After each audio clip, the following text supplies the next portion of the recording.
Hello les amis, je vous ai fait une petite vidéo sur les espaces dédiés et j'avais envie d'approfondir un petit peu en parlant cette fois non plus des espaces mais de l'entourage. On va dire que ça fait partie de l'espace, enfin de l'environnement.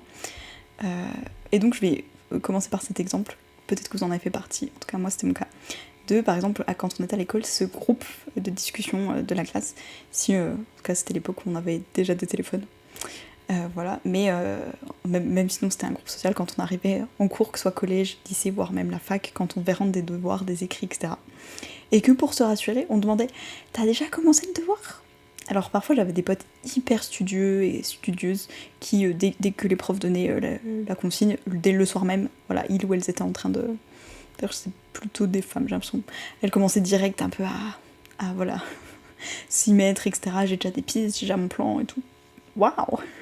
Moi j'étais plutôt team dernière minute, on verra, j'y pense en arrière-plan. Au moment où je m'y mets, je l'ai déjà mon plan, certes. Ça fait 15 jours que j'y pense, que j'ai rajouté des détails, tout est dans ma tête, tout c'est là.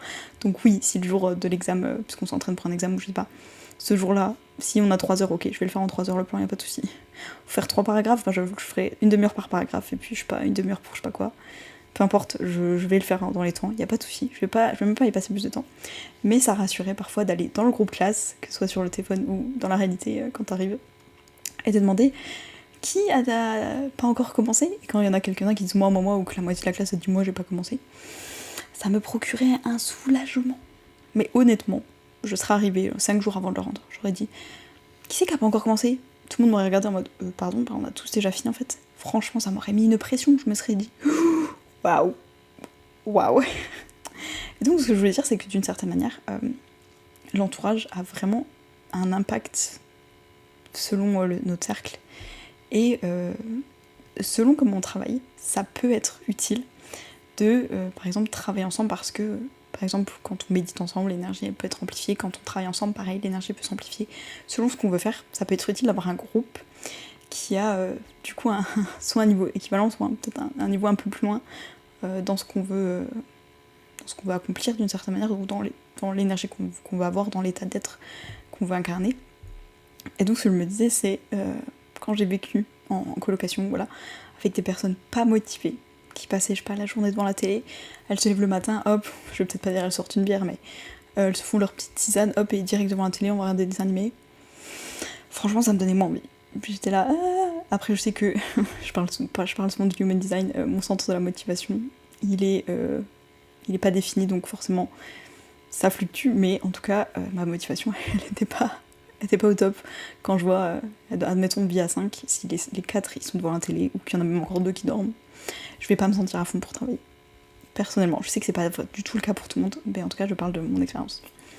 Par contre, si dès que je me lève le matin, moi je me suis levée à 10h, tout le monde est déjà levé depuis 7h, ils ont déjà fait plein de trucs, ils sont déjà en train de bosser, ils sont là, oh, tu te lèves seulement? Je vais me dire, mais waouh, attends, demain je me lève à 6h et je rattrape mon retard du jour. Évidemment là c'est un peu caricaturé, le but c'est pas de se mettre la pression et de se dire ah c'est horrible et tout, ah bah vas-y je vais trop me mettre la pression, je respecte plus mon rythme, je fais n'importe quoi, je respecte pas mon fonctionnement, bah vas-y hop, si tout le monde fait ça je dois suivre l'exemple et faire ça. Non, c'était vraiment pas ça. Mais c'est juste de dire que notre entourage peut avoir vraiment un impact. Je sais que ça m'est déjà arrivé d'arriver quelque part et de dire là je me suis motivée à faire ça, je sais pas, de dédier 1 heure par jour à mes projets perso, voilà c'est une heure que je prends pour mes projets, pour mon développement personnel ou peu importe, créer des choses, développer une nouvelle compétence. Le fait de faire ça, il y a les personnes autour de moi qui ont dit mais moi aussi j'avais commencé à faire ça, je sais pas si je dis, tu sais quoi, j'ai envie d'apprendre le japonais, je vais passer 40 minutes par jour. Je décide à dédier ça au japonais. Bah, les personnes autour de moi vont se dire mais moi aussi j'avais commencé à apprendre le japonais. Bah, tu sais quoi, de te voir faire, ça me donne envie de m'y remettre. Et du coup presque on le fait ensemble en mode bah vas-y, on étudie le japonais ensemble, trop bien, on peut se donner des conseils, etc. Et honnêtement, il y a vraiment cette énergie de se dire quand on se met à faire quelque chose, et ça m'arrive très souvent, d'arriver de vivre avec des gens et de leur dire bah là je me suis mis à telle discipline, telle compétence, telle chose, telle activité. Et que la personne me dise mais moi aussi j'avais commencé, attends je vais m'y remettre. Ou bah là tu t'en vas, je sais plus, je vis plus avec ces personnes, et ben tu sais quoi, je vais m'y remettre, et comme ça la prochaine fois que tu viens, c'est trop bien, on pourra en parler, on pourra comparer, je sais pas, notre japonais, notre niveau de clarinette, peu importe. De macramé, je sais pas ce qu'on peut commencer comme hobby, il y en a plein, de faire de la pâtisserie et tout, on compare à nos pâtisseries. Mais voilà, je trouve que il y a des fois où Alors le but c'est pas de se dire on va se comparer aux autres, ah là là les autres sont plus productifs que moi, c'est horrible, faut que j'en fasse plus, etc. C'est pas d'être dans une société capitaliste, faut toujours faire plus, etc. Toujours plus rentabiliser. Mais c'est juste de se dire parfois on peut profiter, d'une certaine manière, c'est pas négatif, mais de l'énergie d'un groupe en se disant si ça m'aide à me motiver de me dire là je suis avec un groupe de personnes qui se motivent, qui même pas forcément qui se motivent mais juste qui a cette je sais plus le mot en français, dedication, mais cette bref, en anglais c'est dedication, cette discipline, non, c'était pas le mot que je cherche, mais bref, par exemple cette discipline, c'est pas tout à fait ça, mais ce dévouement, voilà. Ce dévouement, c'est ça le mot. Si tu vois qu'il y a des personnes qui ont vraiment cette dévotion pour quelque chose, de se dire tous les jours je vais faire ça. Peut-être pas tous les jours, mais régulièrement. Oh, je sais pas, 5 fois par semaine je vais à la salle de sport. Ah bah est-ce que je peux venir avec toi, ça va me motiver de te voir. 5 jours par semaine, 6 jours par semaine, je vais pratiquer telle chose, je vais améliorer, je sais pas, mes prises de judo, je vais améliorer tel instrument de musique, telle langue par exemple, je parlais de ça, mes compétences en mécanique. Bah, est-ce que je peux venir avec toi? Et des fois de le faire à deux, ça motive. Même on va plus vite, parce que tu fais comme ça, moi je fais comme ça, trop bien, puis ça, tu t'as compris ça toi? Bah oui, moi j'ai compris, moi j'avais pas compris ça, ok, on s'explique tout.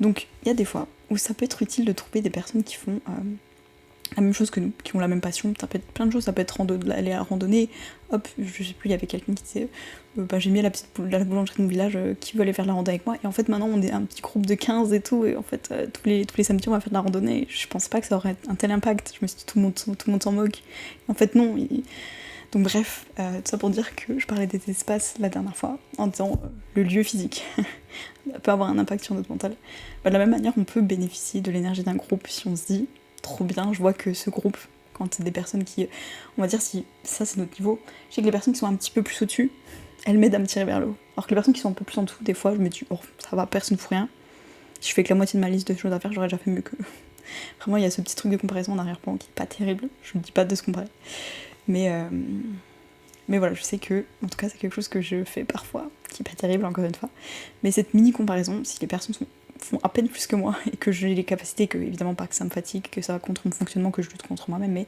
si je sais que je peux, ça me motive à faire autant. Je me dis allez, genre sorte de petit challenge interne d'être la meilleure version de moi-même et de me comparer à moi-même, du coup de me dire j'ai fait mieux qu'hier, ou j'ai mieux vécu qu'hier. Pas forcément faire, mais être, c'est aussi hyper important. Bref, donc parfois c'est bénéfique de profiter de l'énergie d'un groupe, de la même manière qu'un espace physique, voilà, un groupe de personnes, si on se réunit pour faire la même activité, parfois ça amplifie notre manière de la vivre. Bref, dites-moi ce que vous en pensez. Je vous fais des bisous et je vous dis à demain.